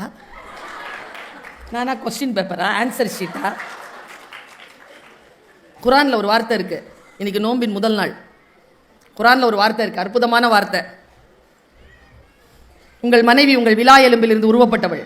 அவள் வளைவாகத்தான் இருப்பாள். அதை நேராக்க முயற்சி செய்யாதே, உடைந்து போவாய். கை தட்டுறது முக்கியம் இல்லை சுபத்ரா. வாழ்க்கையில் சில விஷயங்களை புரிந்து கொள்வது. நான் ரொம்ப நுட்பமா இந்த விஷயத்தை சொல்லிட்டு போறேன். நம்முடைய வாழ்க்கையில் நமக்கான ஸ்பார்க் எதுன்னு கண்டுபிடிங்க. மற்றவர்கள் கண்டுபிடித்தால் அதை அலோவ் பண்ணுங்க. பல நேரங்களில் நாம் அதை அலோவ் பண்றதே இல்லை. ரொம்ப ரொம்ப சாதாரணமா சொல்றேன். பிரபஞ்சம் இருக்குல்ல, அது தனி மனிதனோடு தொடர்பு கொண்டது. ஒருத்தன் வண்டி ஓட்டிகிட்டே போயிருக்காங்க, வைஃபு குழந்தையோட. திடீர்னு அந்த திசை காட்டும் கருவி இருக்குல்ல, அது வேற ஏதோ திசையை காட்டிருச்சு. அவர் உள்ள போய் சிக்கிக்கிட்டாரு. ஒரு காடு கட்ட மட்டும் ஒரு பழக்கம் இருக்கு. காடு உங்களை சூழ்ந்து கொள்ளும். திரும்பி நீங்க வரவே முடியாது. பின்னால இருந்து உங்களை சூழ்ந்துக்கும் காடு. காட்டினுடைய இயல்பு அப்படித்தான். அது என்ன பண்றாரு? அவருக்கு வழி தெரியல. மெதுவா ஓட்டிக்கிட்டே போயிட்டே இருக்கும்பொழுது தூரத்தில் ஒரு ரெட் லைட் எரியுது. கிட்ட போய் பார்த்தா ஒரு தம்பதியினர் கைக்குழந்தையோடு டயர் பஞ்சர் ஆகி பஞ்சரான பொருட்கள் இல்லாமல் தவிச்சிட்டு இருக்காங்க. இவர் அங்கே போயிட்டு அதை பார்த்து தன் வண்டியிலேருந்து இறங்கி அதை செட் பண்ணிட்டு 2 பேருமா சேர்ந்து ஒரு 6 மணி நேரம் சுற்றிட்டு வந்து ரோட்லுக்கு சேர்ந்துருக்காங்க. இது நடந்த கதை. அப்போ அந்த ஜிபிஎஸ் உங்க வண்டியை ஏமாத்துச்சு. யாருக்கோ நீ உதவி செய்ய வேண்டும் என்றால் உன் ஜிபிஎஸ் உனக்கு தப்பாக தான் வழிகாட்டும். ஆனால் தப்பாக வழிகாட்டினாலும் அதில் ஏதோ ஒன்றை, உங்கள் மனநிலை சுத்தமாக இருந்தால் இயற்கை அதற்கு என்று ஒரு திட்டம் வைத்திருக்கும். இதை நீங்க நம்புங்க. இந்த எனர்ஜி இருக்குல்ல, நீங்க சாமியா நம்புறீங்களோ இல்லையோ, தனி மனிதனுடைய மன எண்ணங்களின் வலிமை அபரிமிதமானது. ஒரு சொல் போதுமானதாக இருக்கிறது. அன்னைக்கு ஒரு கவிதை படிச்சு மிரண்டு போனா, ஒரு சொல் தான். அசைந்த அறையை சரி செய்தது மெழுகுவர்த்தி. இப்படி எழுதிட்டான். அசைந்த அறையை சரி செய்தது மெழுகுவர்த்தி. எல்லா புடல்களும் சிந்தி சிதறி கிடக்கின்றன.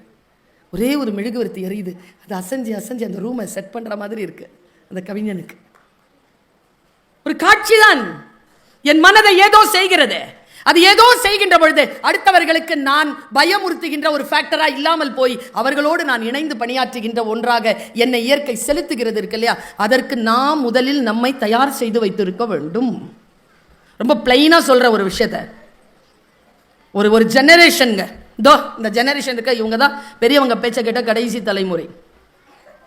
இந்த நண்டு, இந்த சிண்டு, இந்த அங்கே வண்டு, அது பேச்சை கேட்க தொடங்கி இருக்கிற முதல் தலைமுறை.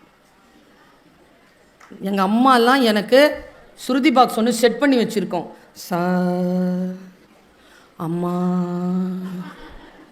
பசிக்குது, ரீ அம்மா பொட்டுன்னு ஒன்று, என்ன குரல் உயருது. இன்னைக்கு சாரி காமா பா தா நீ சால நிக்குது. அம்மா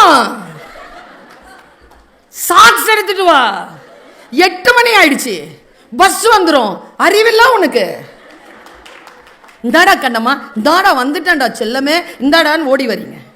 நாம் எங்கள் அம்மாட்ட அப்படி பேசியிருந்தேன்னா இன்னைக்கு நான் உயிரோடவே இருந்திருக்க மாட்டேன். சாவடிச்சிருக்கோம் எங்கள் அம்மா, அடிச்சா சாவடிச்சிருக்கோம் எங்கள் அம்மா. டெரருங்க அது. இன்னைக்கு கூடங்க எங்கள் அம்மா கண்ணில் கண்ணீர் வந்துச்சுன்னா எங்கள் அப்பாவை நினச்சிட்டு ஏதாவது அழுதாருன்னா அப்படியே நிற்பேன், என் கண்ணில் கண்ணீர் வந்துடும். அம்மா கிட்ட போக மாட்டேன், கிட்ட போனால் செருப்பில் தான் அடியும். அவங்க துக்கத்தில் இருக்கும்போது நிற்கணுங்க ஸ்பேஸ். இன்னைக்கு நான் எங்கள் அப்பாவை நினச்சிட்டு நான் எழுதிட்டு உட்காந்துருக்கிறேன். என் பையன் வந்தான், நல்லா தானே இருந்த காலையில், எதுக்கு அழுவுல? நான் அவங்ககிட்ட என்ன தெரியுமா சொன்னேன், நீயாவது என்கிட்ட இதை கேட்குற, உன் புள்ள உங்ககிட்ட என்னடா கேட்கும்? இன்னைக்கு மிரட்ட முடியலைங்க குழந்தைகளை, திட்ட முடியல. பணிஞ்சு பணிஞ்சு போச்சுன்னா அதுங்களை மிரட்டி பணிய வைக்கிறதுக்கு வெளியில ஒரு கும்பல் காத்துக்கிட்டு இருக்கு. ஒழுங்கா டீச்சர் கிட்ட கொடுத்து வச்சிருந்தீங்க ஒரு குச்சிய, குடுங்கி போலீஸ்காரங்கிட்ட கொடுத்துட்டீங்க. இந்த வரும்போதே பயமுறுத்துறாரு. நான் என்ன சொல்றேன், அவங்க கிட்ட இந்த லத்தியை புடுங்கி அதை குச்சியாக்கி ஆசிரியர்கள் கிட்ட கொடுத்துருங்க. அவங்க கிட்ட போகாம நாங்க பாத்துக்கிறோம். கண்டிக்க முடியுதா? பெற்றோர்கள், நான் ஒன்று சொல்லிட்டு போறேங்க, உங்க குழந்தை மாபெரும் சபைதனில் நடக்கணும்னா ஒரு 2 ஆயுதங்களை குழந்தைக்கு கொடுத்துருங்க. ஒன்று பணிவு, ஒன்று எளிமை. 2 கொடுங்க பார்ப்போம். கற்கின்ற பொழுது பணிவோடு இருக்க சொல்லுங்கள், கற்றதற்கு பிறகு அதிகாரத்தை செலுத்த சொல்லுங்கள். கற்கின்ற வரைக்கும் பணிவா இருக்கணுமா இல்லையா? கற்கிறதுல பணிவு இல்லையே, பணிவே இல்லாம போச்சு. லீவ் லெட்டர் எழுதுறதுல பிரச்சனை ஆரம்பிக்குது. as I am suffering from fever, I request you to grant me 2 days leave. கீழே yours, நாம என்ன சார் எழுதணும்? yours எழுதிருக்கணும். அப்படி 25 வருஷமா டீச்சரா இருந்திருக்கேன். ஃபர்ஸ்ட் 5 இயர்ஸ் தான் வந்துச்சு obediently. இப்போ வந்து faithfully, truly, sincerely, obediently ஏன் எழுதுறது இல்லைன்னு நான் தேடினேன் சார். மொழி ஆசிரியர் ஐ முன்னால் வருமா, ஈ முன்னால் வருமானு சிக்கல் அதுங்களுக்கு. இப்போ ஃபெய்த்ஃபுல்லியில் அந்த பிரச்சனை இல்லை பாருங்க. எவ்வளோ ஃபெய்த் இருக்குதோ அவ்வளோ எள்ளு, ட்ரூலியில் எவ்வளோ ட்ரூ இருக்குதோ அவ்வளோ எள்ளு. எங்க பணிவு இல்லைங்க இன்றைக்கு. எங்க அப்பா சொல்வார், ஆஜிசி அதத் பாட்ஷாயி, ராஜகுணத்தின் முதல் தகுதி பணிவு, அது அடிமைத்தனம் அல்ல. பணிவுடன் இருப்பது அடிமைத்தனம் அல்ல. நம்ம குழந்தைகளுக்கு ஏன் சொல்லி தர மாட்டேங்கிறோம்? கொரோனா வைரஸ் வந்துச்சு, ஒழுங்கு மரியாதை பணிஞ்சு போனவெல்லாம் தப்பிச்சிட்டான், தைரியமா வெளில போனவெல்லாம் செத்தான். சின்ன இது தானே, ஜெம் தானே, சின்ன வைரஸ் தானே, இத்தினூண்டு இருக்குல்ல. அஞ்சுவது அஞ்சாமை பேதமை. எதற்கு நீ அஞ்சு கொள்ள வேண்டுமா அதற்கு அஞ்ச? குழந்தைகள்ங்க 19-20 வயசு குழந்தைகளுடைய பதாகைகள் இருக்குங்க நினைவஞ்சலின்னு. தாய் மனசுங்க பதறுதுங்க எனக்கு. 1ஆம் ஆண்டு நினைவஞ்சலி, 2ஆம் ஆண்டு எப்படிமா செத்த நீ? சாகர வயசா இது? நோய்வாய்ப்பட்டு செத்து இருந்தாலும் பரவாயில்ல, பைக்கொட்டி சாவர. முடியை இப்படி வளர்த்து வச்சிருக்கிறான், கேட்டா சண்டைக்கு நிக்கிறான். நான் ஒரு பையனை கூப்பிட்டு கேட்டேன், தம்பி காலேஜில் படிக்கிற, முடியை கொஞ்சம் கரெக்டாக வெட்டி ஒட்டி வச்சுக்கோப்பா, ஏன்னா ராத்திரி நீ பைக் ஓட்டிட்டு போனேன்னு வச்சுக்கோயேன், நீ செய்யாத தப்புக்கு உன்னை பிடிச்சி போட்டுருவாங்கப்பா உள்ள. ஏன்னா இந்த மாதிரி முடி வெட்டி கிட்டி இப்படி வச்சுட்டு கையில் அந்த வளையல்களை எல்லாம் போட்டுக்கிட்டு ஒரு மாதிரி டாட்டூ எல்லாம் போட்டுக்கிட்டு சாஞ்சி நடக்கிறவனை பார்த்தா பயமா இருக்குப்பா, பாடம் சொல்லி தர முடியல ராஜா. இங்கே திருச்சியில் மாபெரும் தமிழ் கனவு நிகழ்ச்சியில் மேடையில் கலெக்டர் இருக்கிறாருங்க. ஒரு பையனை கூப்பிட்டாங்க. அவங்க 3 நிமிஷம் அவங்க டீச்சர் கேட்க, சார் பிரமாதமான பையன், உங்ககிட்ட ஏதோ உதவி கேட்கணுமா? வந்தாங்க. அவன் நட எப்படி இருக்குன்னா, அது என்னன்னு தெரியல, எனக்கு வருத்தமாக தான் இருக்குது. இப்படி சாஞ்சி ஒரு மாதிரி நடக்கிறான், இப்படி நடக்கிறான், தலைமுடி இப்படி இருக்குது, காதில் என்னென்னமோ போட்டிருக்கான், நல்லா படிக்கிற பிள்ளை, செம்ம புத்தி. வந்து நின்னானா, நின்றுட்டுல இப்படியே அவங்கள பார்த்தான். யாரை? கலெக்டரில் அவனை பார்த்தாங்க. அவனுக்கு யாரோ ஃபோன் வந்துருச்சுங்க. பேக்கெட்டில் ஃபோன் வச்சுருக்கான். என்ன பாட்டு தெரியுமா? சத்தங்க பாட்டு. எங்கே போச்சுங்க பணிவு? நீ ரத்தத்தை குடிக்கிற மாதிரி குடிப்பேனே நான்லாம். அவமானத்தை காட்டவே மாட்டேனே டீச்சர்ஸ் கிட்ட. பிளக்க பிடிங்கி விட்டுருவாங்கன்னு தெரியும் எனக்கு. காட்டவே மாட்டேனே. திட்டின டீச்சரை எதிர்த்ததே நான் வந்து அவங்க ரிட்டையர் ஆகிறதுக்குள்ளே அந்த ஸ்கூலுக்கு சீஃப் கெஸ்ட்டாக போயிட்டு வந்தேன். அப்படி தானேங்க எதிர்க்கணும். இந்த பையன் வந்து நிற்கிறாங்க, பரிசில் அடிக்குது மேடம் ஃபோனு. ரத்த கொதிப்பு மாமா நறுக்கு ரத்த கொதிப்பு. அவங்க மிரள்றாங்க. அதோட விட்டுருந்தா பரவாயில்ல. அடுத்த பாட்டே வந்துருச்சு சார் கூட. எல்லாரும் சாட்சி. அதுக்கு நான் அடித்தா தாங்க மாட்டேன், 4 நாள் தூங்க மாட்டேன், வீடு போய் சேர மாட்டேன். அவங்க அப்படியே அந்த 2 நிமிஷம் நின்னாங்க, அப்படியே போயிட்டாங்க. வாய்ப்பை விட்டியா? கலெக்டரை போய் பார்த்து நீ அப்பாயின்மெண்ட் வாங்கி போய் நின்று உதவியை கேட்க முடியுமா உன்னால்? குழந்தைகளுக்கு சொல்லிக் கொடுங்க. பணிவுடன் இருப்பதும் எளிமையுடன் இருப்பதும் வெற்றி பெறுவதற்கான மிகப்பெரிய ஆயுதங்கள் என்று கற்பதற்கான சூழலில் இருக்கக்கூடிய குழந்தைகளுக்கு சொல்லி, ஒன்றை அதப் என்று சொல்வார்கள், ஒன்றை கரெக்டா. நான் பேச்சாளராக இருக்கிறதுக்கு பின்னால் பெரும் ரகசியங்கள்லாம் இருக்கு. நான் இதை பல தடவை சொல்லியிருக்கேன், ஞாபகப்படுத்துறேன். நான் என்னோட கூட பிறந்தவங்க ஒரு அக்கா, ஒரு அண்ணன், ஒரு தம்பி, ஒரு தங்கச்சி. நான் நடுவில் பிறந்தவன். 5 பேர் நாங்கள். எங்கள் அப்பாவோட கூட பிறந்தவங்க இருக்காங்க. பெரியப்பா, 1 விட்ட சித்தப்பா, 1 2 சித்தப்பா, அதுலேயும் இன்னொருத்தர் 1 விட்ட சித்தப்பா, இன்னொருத்தர் அத்தை. 5 பேரை மாதம் வந்துடுவாங்க வீட்டுக்கு. எங்கள் அம்மாவும் அப்பாவும் கூட அங்கே போயிடுவாங்க. சாப்பிட்டு கிஃப்ட்டு முடிச்சுட்டு அவங்களுடைய அஜெண்டா என்னென்னா, வரும்பொழுதெல்லாம் அஜெண்டா, மாதத்துக்கு 5 நாள் அஜெண்டா என்னென்னா, எங்கள் 5 பேரையும் வரிசையாக நிறுத்த சொல்லிவிட்டு அவங்கள வச்சு உட்கார வச்சு ஒருத்தர் தான் வருவார். பாய்ஜான் எங்கள் அம்மா, இதுங்க பேச்சை கேட்க மாட்டேங்க, அட்வைஸ் பண்ணுங்க. இந்தா நடுவில் நிற்குதே குட்டிச்சாத்தான், அது அடங்க மாட்டேன், சொல்லுங்க பாய்ஜான். இதில் என்ன பிரச்சனைனா, எனக்கு ஒரு சித்தப்பா, அதில் அந்த சித்தப்பாக்கு அட்வைஸ் பண்ணவே தெரியாது. அட்வைஸ் பண்ண தெரியாதுன்னு அவருக்கு தெரியாது. 45 நிமிஷம் அட்வைஸ் பண்ணுவார் சார். நல்லா தெரிஞ்சுக்கோங்க. ஏன் பேச்சாளரான தெரியுமா? எதை கேட்கறது, எதை கேட்கக்கூடாது, எதை பேசுறது, எதை பேசக்கூடாது, எல்லாத்தையும் கேட்டு வச்சுக்கிட்டதுனால இன்னைக்கு நின்று உங்ககிட்ட கரெக்டாக பேச வருது. கேட்க சொல்லுங்களேன் பிள்ளைங்கள. ஸ்கில்ஸில் வெறும் 5 ஸ்கில்ஸ் சொல்கிறீங்க. லிசனிங் ஸ்கில்னு ஒன்று இருக்கு, கேட்கணும். ஏதாவது யாராவது சொன்னால் அதை முழுமையாக கேட்கணும். கேட்பதற்கான அறிவு இருக்கிறதா? கேட்பதற்கான அறிவு எப்பொழுது வரும்? நிதானமாக வாசிக்கின்ற பொழுது வரும். ஒன்றோடு ஒன்று தொடர்பு கொண்டது. பல விஷயங்களில் நான் சொல்லுகிறேன். வேகமான காட்சிகளை பார்த்தால் நிதானமாக வாசிக்கும் பழக்கம் வராது. டீச்சரா நான் சொல்றேன், எழுதி வச்சுக்கோ. 250 ரீல்ஸ் பார்த்தீங்கன்னா லூஸா தான் போவீங்க. ஒரு ரீல் கூட என்னன்னே புரிய மாட்டேங்குது சார். 250 பார்த்தியா, இன்னைக்கு ஏதாவது ஒன்று சொல்லு. நான் 13 வயதில் 12 வயதில் படித்ததெல்லாம் இப்பொழுதும் ஞாபகம் இருக்கிறது. ஏன்? காட்சிப்படுத்தினேன். நான் காட்சிகளை பார்க்கவில்லை, பார்ப்பதற்கு அனுமதி இல்லை. இந்தா ஒரு பெட்டி இருக்கும், ஒரு டிவி போட்டி, அதுக்கு crown Karuna super solitaire black and white தான். இந்த அப்பா ஒன்று போட்டு லாக் போட்டு அதை மடியில் வச்சுருக்கோம் சார். எங்கள் அம்மா என்ன பெருசாக நான் பாத்திர போகிறேன். அதில் பேரழகி ஒருத்தங்க வருவாங்க, எனக்கு இது ரொம்ப பிடிக்கும் அவங்கள. வணக்கம், சோபனா ரவி மேடம். அவங்க தான் பேரழகியே. அதுக்கு மேலே உங்களுடைய சித்திரஹார், அப்புறமா ஒரு ஒளியும். சனிக்கிழமை ஆச்சுன்னா ஒரு பாடாவதியான இந்தி படம், இல்லைன்னா வேறு மொழி திரைப்படம். அந்த ஞாயிற்றுக்கிழமை அன்னைக்கு மட்டும் உட்காந்துட்டு இருப்போம் தமிழ் படத்துக்கு. கையில் மிட்டாய், தேங்காய் மிட்டாய், பால், அது இதுன்னு வச்சுக்கிட்டு கையில் 4 நாள் எடுத்துக்கிட்டு அடுத்த வீட்டில் 4 நாள் கொடுத்து இந்த ஜன்னலுக்கு ஓரமாக ஒரு சீட்டை பிடிச்சிக்கிட்டு அந்த டிவியை பார்த்தது. அது மாதிரி வெளில துரத்தி விட்டுருங்க சிலதுங்க, ஹவுஸ்ஃபுல் அப்படின்னு மூடிடுவாங்க. இதில் என்ன கொடுமை தெரியுமா, சில நாட்களில் சில ப்ரோக்ராமே இருக்காதுங்க. ப்ரோக்ராமே இல்லாத அன்னைக்கும் ஒரு ப்ரோக்ராம் வரும். அந்த ப்ரோக்ராமுக்கு பேர் சொல்கிறேன், என் வயசில் இருக்கிறவங்க ஞாபகப்படுத்திக்கோங்க. தாய் நிலம் தந்த வரம் தாவரம் வயலும் வாழுங்க. இந்த சாகுபடி செய்வது எப்படி அப்படின்ட்டு லெட்டர் ஒருத்தர் வாசிப்பார், அதுக்கு ஒருத்தர் பதில் சொல்வார். அதை முறைச்சி பார்த்துக்கிட்டு உட்காந்துட்டு இருப்போம். இன்னைக்கு குழந்தைகளுக்கு எவ்வளவு ஆப்ஷன்ஸ், எவ்வளவு ஆப்ஷன்ஸ். ஏஐ,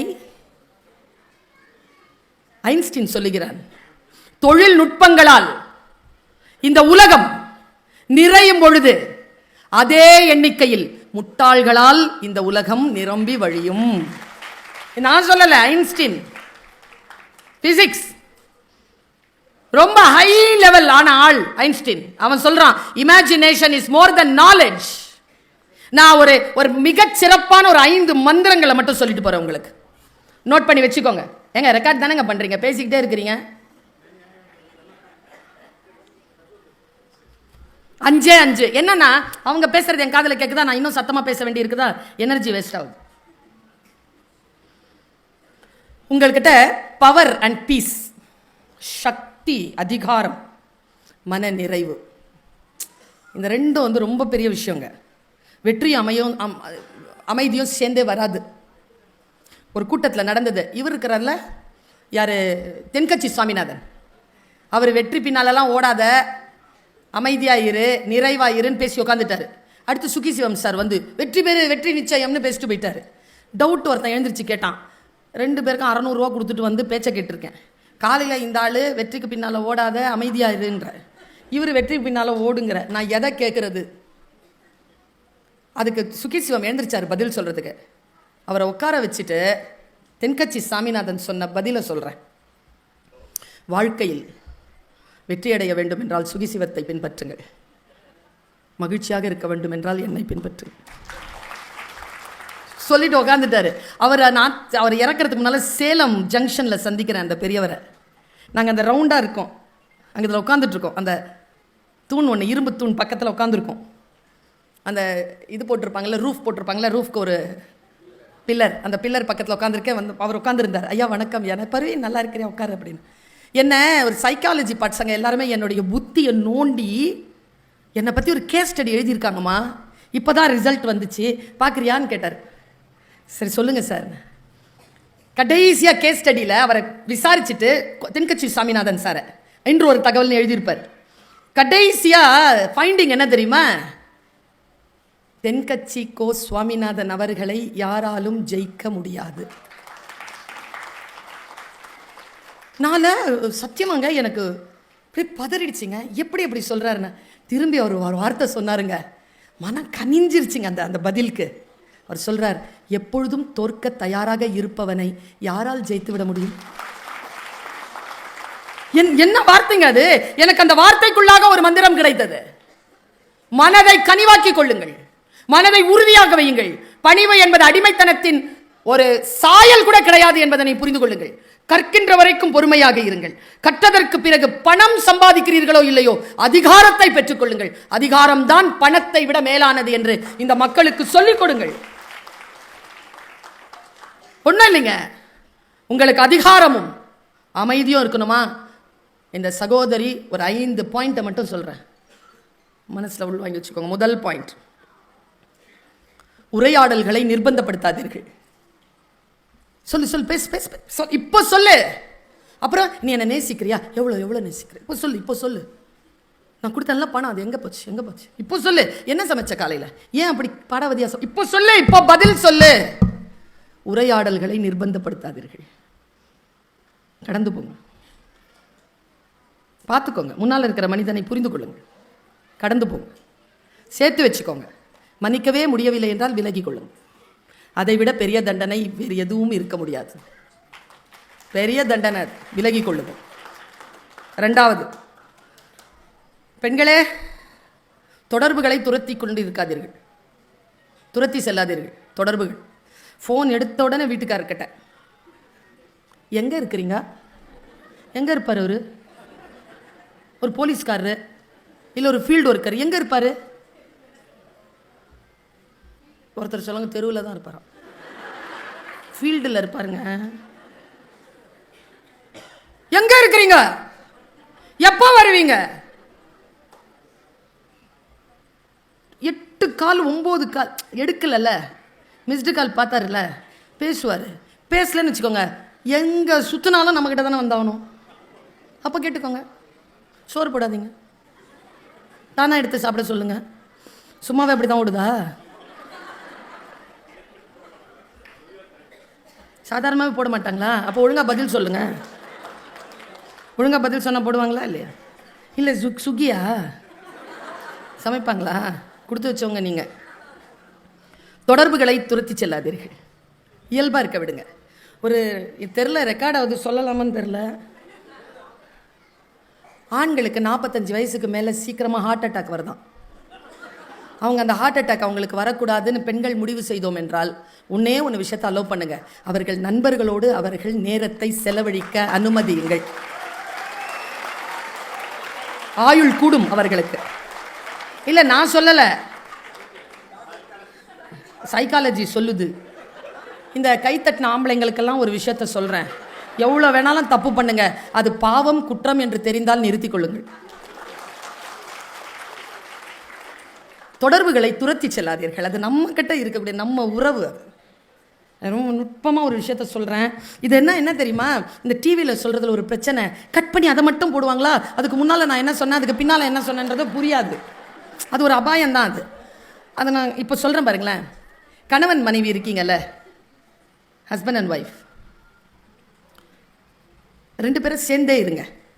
அதுதான் உங்கள் குழந்தைக்கு நீங்கள் தருகின்ற மிகச்சிறப்பான பரிசு. சரியா? அதுலேயும் சொல்கிறேன், இந்த இளமையாக இருக்கக்கூடிய கணவன் மனைவிமார்களுக்கு சொல்கிறேன், அம்மா அக்கா சொல்கிறத நீ புரிஞ்சுக்கோ. ஒன்று தான், 2 பேரும் சண்டை போட்டிங்கன்னா உயிருக்கு பிரச்சனை அப்படின்னும் பொழுது மட்டுமே நீங்கள் 3வது நபரிடத்தில் பஞ்சாயத்துக்கு போங்க. மற்றபடி தயவு செய்து ஒருவரை பற்றி ஒருவர் உங்கள் மீது அன்பு செலுத்துகின்ற இன்னொருவரிடத்தில் குறை சொல்லிவிடாதீர்கள். என்ன அபாயம் நடக்கும்னு சொல்கிறேன். என் அக்கானா எனக்கு ரொம்ப உயிருங்க, நானா அதுக்கு உயிர். எங்கள் வீட்டில் என்னை ஏதாவது துன்புறுத்தினாருன்னா நான் அவன்கிட்ட போய் அக்கா என்னை இப்படி பண்ணிட்டாருக்கான்னு அவன் ஆரம்பிப்பா, ஐயோ தங்கத்தை எடுத்து தரையில் போட வச்சிட்டானே, உனக்கு இப்போ நான் முதல்லையே சொன்னேன் இது வேணான்னு சொன்னேன், எனக்கு தெரியும் அவன் இப்படி பண்ணுவான். ஒன்றும் பண்ணியிருக்க மாட்டார், ஏதோ எரிச்சலாக ஏதோ ஒரு வார்த்தை சொல்லியிருப்பார், அதுக்கு நான் அங்கே போய் சொல்லியிருப்பேன். என்ன காரணம்னா விஷயம் இவ்வளோதான், ரொம்ப சிம்பிள். உங்கள் மீது அன்பு கொண்டவர்கள் உங்கள் மீது செலுத்துகின்ற அன்பின் விளைவால் உங்கள் குடும்பம் துண்டாகி விடுவதற்கு வாய்ப்பு உண்டு. ஒன்று செய்கிறீங்களா, பளிச்சுன்னு சொல்லிட்டு போகிறேன், புருஷன் பொண்டாட்டிக்கு மத்தியில் வரக்கூடாதவர்கள்னு ஒரு பட்டியல் கொடுக்குறேன், இந்த பேரை மட்டும் உள்ள சேர்த்துக்காதீங்க. ஒன்று நம்மளை பெத்தது, இன்னொன்னு நாம பெத்தது, இன்னொன்னு நம்ம கூட பிறந்தது, இன்னொன்னு அதுங்களுக்கு வாச்சது, இன்னொன்னு அதுங்களுக்கெல்லாம் வாச்சதுனால நமக்கு வந்து வாச்சது. இதுங்களை உள்ளேயே விடாதீங்க, பேசி தீர்த்துக்கோங்க. என்ன சொல்ற, கோபம் இருந்துதா, ரொம்ப துன்புறுத்துறாங்களா, சேர்த்து வச்சுக்கோங்கிற. நான் எங்க போயிட போறாங்க, 60-65 வயசு ஆகட்டும், ஒன்னொன்னா எடுத்து அப்புறம் பார்த்துக்கலாம். குடும்பத்தை மட்டும் பிரிவதற்கு, கணவன் மனைவி பிரிவதற்கு ஒருவருக்கு ஒருவர் காரணமாகி போகாதீர்கள். குடும்பம் சேர்ந்தே இருக்கட்டும். சரியா? உறவுகளை தொடர்புகளை துரத்தி கொண்டே இருக்காதீர்கள். Just give them some space, கொஞ்சம் ஸ்பேஸ் கூட. நீங்க அமைதியாகவும் அதிகாரத்திலும் இருக்கணும்னா. 3வது, நான் யாரு தெரியுமா, உங்கள் தகுதிப்பாடுகளை சொல்லிக்கொண்டே இருக்காதீர்கள், அதிகாரம் வரவே வராது. 4வது, யாராவது ஏதாவது கேட்டாங்கன்னா உடனடியாக பதில் சொல்லாதீங்க. டோன்ட் ஆன்சர் இன்ஸ்டன்ட்லி, கொஞ்சம் கேப் எடுத்துட்டு சொல்லுங்க. அடுத்து, உங்கள் உழைப்பை எல்லோருக்கும் எப்போதும் தந்து கொண்டே இருக்காதீர்கள். சரியா? Have limits. உங்களுக்கென்று, உங்களுடைய வாழ்க்கைக்கென்று சில விஷயங்களை நீங்கள் முன்னெடுத்துக் கொள்ள வேண்டும் என்று நான் நினைக்கிறேன். இப்படி சொல்லி என்னுடைய பேச்சை நான் ஒரு ஓவியமாக, ஒரு கோட்டோவியமாக நான் முடிவிற்கு கொண்டு வருகிறேன். இந்த மனசு இருக்குல்ல, எல்லாத்துக்கும் அதுதான் காரணம். உள்நிலை நிர்வாகத்தை சரியாக வைத்துக் கொண்டு இருக்காமல் புறநிலை நிர்வாகத்தை சரிப்படுத்த முடியாது. நான் சொல்லுவதை புரிந்து கொள்ளுங்கள். நமக்கு உள்ள ஒரு நிர்வாகம் இருக்குல்ல, அந்த நிர்வாகத்தை சரி பண்ணுங்க. நான் இப்ப 2 மைண்ட் கண்டிஷனை மட்டும் சொல்லிட்டு போறேன். மைண்ட் கண்டிஷனிங்னு ஒரு வார்த்தை இருக்கு. நிபந்தனைப்படுத்துதல், மனதை நிபந்தனைப்படுத்துதல்.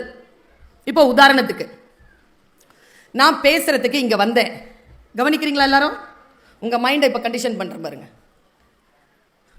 நான் பேசுறதுக்கு வரத்துக்கு முன்னால அருண் சார் கிட்ட கேட்டேன், சார் எனக்கு ஒரு லெமன் ஜூஸ் வேணும் சார். லெமன் ஜூஸ் கொண்டாந்து வச்சார். அவர் ஜூஸ் வச்சுட்டு பக்கத்துலேயே ஒரு லெமன் வச்சார். நான் என்ன பண்ணேன், லெமனை எடுத்து கத்தியால் வெட்டி புழிஞ்சி ஒரு ஸ்பூன் எடுத்து வாயில் போட்டுக்கிட்டேன். இப்போது போட்டுக்கிட்டது நான். உங்கள் வாயில் உமிழ்நீர் இருக்கிறதா? இதுதான் condition. Mind condition. Mind condition ஆகும். Never tell anything negative about yourself. நான் குண்டா இருக்கேன், நான் கருப்பாக இருக்கேன், நான் படிக்கலை, நான் சாதாரண குடும்பத்துலேருந்து வந்தவ. மைண்ட் உடம்பு கவனிக்கும், ரியாக்ட் பண்ணும். Always tell good things. நீ நல்லவள், நீ வலிமையானவள், உனக்காகத்தான் இந்த உலகம் இருக்கிறது. 800 கோடி மக்களில் நீ மிக மிக நல்லவள், மிக மிக ஆற்றல் வாய்ந்தவள். உனக்காகத்தான் இந்த குடும்பம் உனக்கு வைத்திருக்கிறது. இந்த குடும்பம் உலகத்தில் யாரிடத்திலும் இல்லை, உன்னிடத்தில் மட்டுமே இருக்கிறது. நீ புத்திசாலி. சொல்லிக்கிட்டே இருங்க, கண்டிஷன் ஆயிடுவீங்க. நெகட்டிவ் கண்டிஷனிங் ஒன்று சொல்லட்டுமா? நெகட்டிவ் கண்டிஷனிங் அதுவும் அப்படிதான். இந்த கிருஷ்ண தேவராயர் என்ன பண்றார், தென்னாலிராமன் கிட்ட ஒரு பூனையை கொடுத்து அவருக்கு தண்டனை, இது 10 நாள் வளர்த்து கொண்டு வாடான்ட்டார். அந்த பூனையை வளர்த்துக்கிறது ரொம்ப கஷ்டமா இருந்து தெனாலிராமன் ஒரு வேலை பண்ணார். 2வது நாள் சூடா பால் கொண்டாந்து வச்சுட்டார். அது சுளுக்குன்னு பட்டுருச்சு. அதுக்கு அடுத்த நாள்ல இருந்து பால் வைக்கிறாரு, குடிக்க மாட்டேங்குது, ஓரமா போய் உட்காந்துக்குது. 9 நாள் சாவர மாதிரி ஆயிடுச்சு பூனை. சார் என்ன பூனை சார் கொடுத்தீங்க? பால் குடிக்க மாட்டேங்குது சார். பால் கொண்டு வாங்க பானார். பால் கொண்டாந்து வச்ச உடனே அந்த பூனை அது பார்த்தவுடன் பயந்து ஓரத்தில் போய் ஒதுங்கி கொண்டது. Mental negative conditioning. இந்த மனசு இருக்குல்ல, அது எல்லாவற்றையும் உள்வாங்கக்கூடிய தகுதி படைத்தது. அதனால் நல்லதையே யோசியுங்கள், நல்லதையே பேசுங்கள். ஒரு கிரிக்கெட்டர் எனக்கு தெரிஞ்சுங்க, ஒரு கிரிக்கெட்டர் கிரிக்கெட் விளையாட முடியாம எங்க போனாலும் ஜெயிக்க முடியாம கஷ்டப்பட்டார். அவர் என்ன பண்ணார், சரி ஒரு இடத்துல டிஸ்ட்ரிக்ட் லெவல்ல செலக்ட் ஆயிட்டாரு. அந்த மேட்சுக்கு போகும்போது பைக் ஆக்சிடென்ட், கால் போயிடுச்சு. எப்படி இருக்கோங்க, விஷம் குடிக்க போயிட்டார். விஷம் குடிச்சு கொண்டு வந்து போட்டிருக்காங்க, மருந்து கொடுத்து காப்பாத்திட்டாங்க. மருந்தெல்லாம் தூக்கி அடிக்கிறார். வந்தவன் யாரோ ஒரு வார்த்தை சொல்லிட்டு போயிட்டான், ஒரே வார்த்தை தான், உனக்கு கிரிக்கெட் பிடிக்கும் தானே, கிரிக்கெட் பிடிக்கணும்னா கிரிக்கெட்டோடையே நீ வாழலாம், அது கால் தேவை கிடையாது. எப்படி நீ கமெண்ட்ரி நல்லா பண்ணுவல, உனக்கு வரலாறு தெரியும்ல, உலகத்தில் யாரெல்லாம் கிரிக்கெட் விளையாடுகிறார்களோ அவர்களுக்காக நீ பேசு, கமெண்ட்ரி பண்ணு.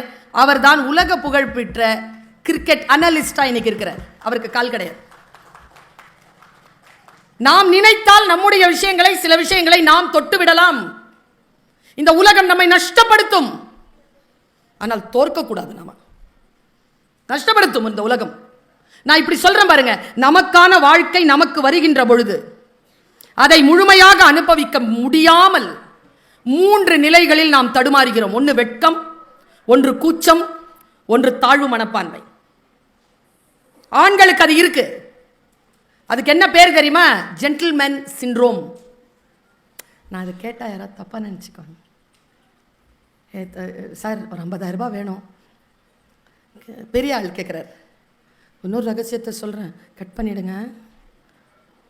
நம்மளை விட பணக்காரங்களுக்கு, நம்மளை விட பெரிய ஆட்களுக்கு நம்ம கடனே கொடுக்கக்கூடாது.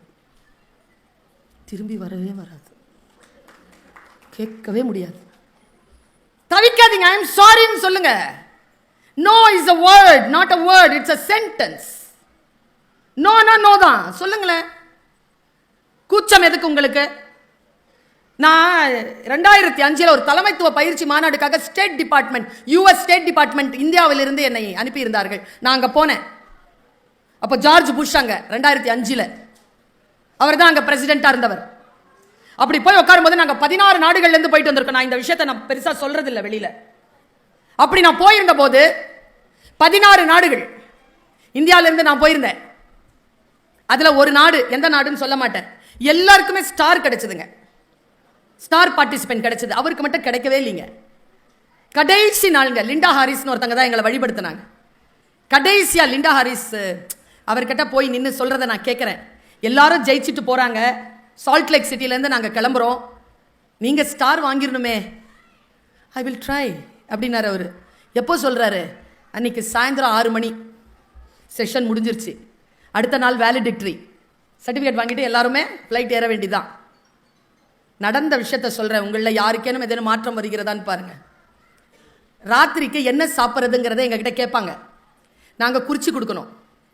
என் பக்கத்தில் இருந்தவர் என்ன குறித்து கொடுத்தாருன்னா, அந்த ஸ்டார் வாங்காத ஆள் இடியாப்பமும் மீன் குழம்பும் குறித்து கொடுத்தார்.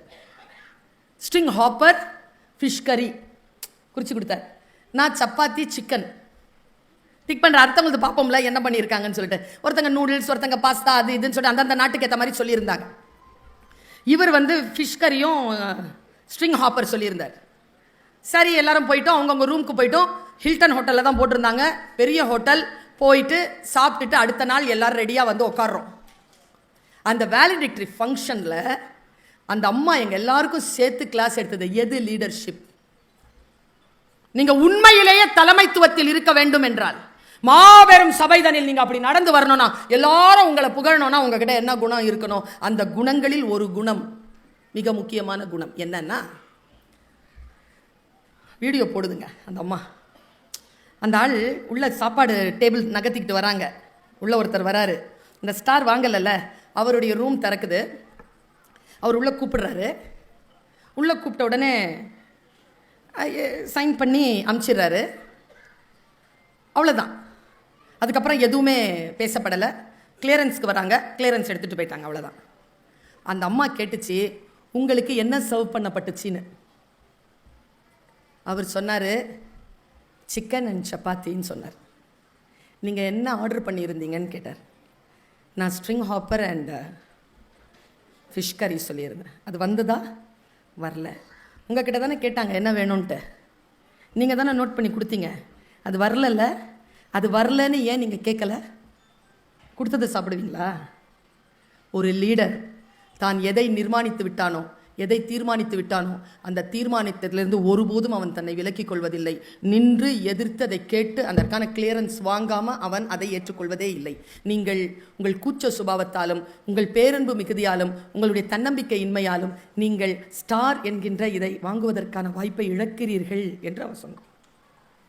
ஏதாவது ஒன்று வருதா நமக்கு முன்னால, உனக்கு விருப்பம் இல்லையா? இது ஹம்பலா சொல்லி, இது எனக்கு விருப்பம் இல்லைங்க, இது என்னன்றதை சொல்லுங்க. முன்னால் இருக்கிறவங்க கோச்சிக்கிட்டோங்கிற நான், எனக்கு தேவையானதை நான் சொல்லும் போது நீ எப்படி கோச்சிக்குவ?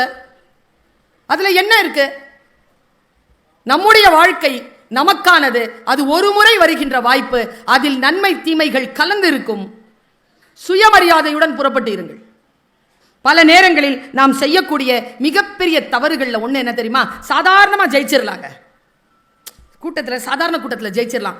ஜெயிக்கிறவங்க எல்லாம் கூட்டத்தில் போய் போட்டாங்கன்னு வச்சுக்கோங்களேன், அவங்க தோத்துருவாங்க.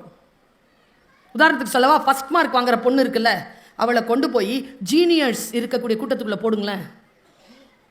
அவள் புறச்சூழ்நிலைகளால் மட்டுமே அவள் ஜெயிச்சிட்டு இருக்கிறான்னா, அவள் அகச்சூழ்நிலை சரியாக இல்லை என்றால் அந்த ஜீனியர்ஸ் மத்தியில் அவளால் சஸ்டெயின் பண்ணவே முடியாது, தோத்துருவா. ஜெயிக்கிறதுங்கிறது அப்படிங்கிறது புறச்சூழ்நிலைகளால் வருவதில்லை, உள்ளிருந்து கிளம்புகின்ற மிகப்பெரிய ஆற்றல். அது அந்த ஆற்றல் யாருக்கு இருக்கிறதோ அவர்கள்தான் தலைமைத்துவம் பெறுகிறார்கள், அவர்கள்தான் சபையில் நடக்கிறார்கள், அவர்களுக்குத்தான் மாலை விழுகிறது, அவர்கள் சொல்லுவதை இந்த உலகம் கேட்கிறது. நன்றி, வணக்கம்.